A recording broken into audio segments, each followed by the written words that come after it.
הטיפול הזה הוא טיפול לשמירה על בריאות הילד והתינוק. הטיפול יתבצע רק כשהילד בריא, בין 4 ל-5 פעמים בשבוע, על בטן ריקה, לא אחרי אוכל. ניתן לעשות את הטיפול הזה אחרי אמבטיה, בזמן אמבטיה, אפילו כשהילד ישן. הדבר הראשון שנעשה זה סיבוב הבטן עם כיוון השעון.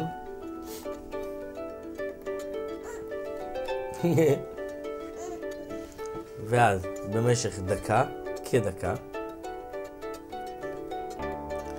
אחר כך מוצאים את המקום שנקרא מקלעת השמש, סולר פלקסוס, החיבור של הצלעות, ובין הטבור לבין חיבור הצלעות במרכז עם האגודל בעדינות.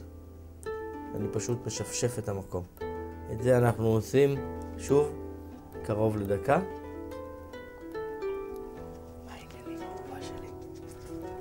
ואחר כך עוברים לרגל שמאל,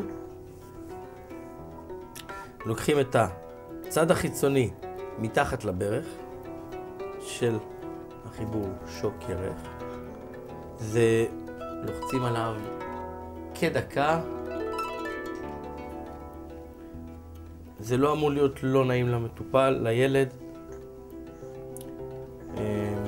באופן עקרוני, צד שמאל, ולסיום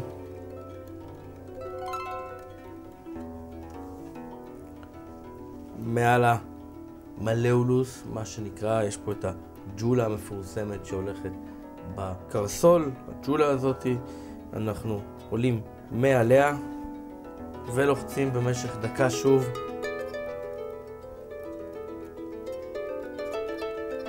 לחיצות עדינות, נעימות. דבר חשוב מאוד להקפיד, ברגע שהילד מתחיל לפתח נזלת או כל סוג של שפעת שהוא, צריך לחדול ולעבור לטיפול הבא שאותו נראה בסרטון.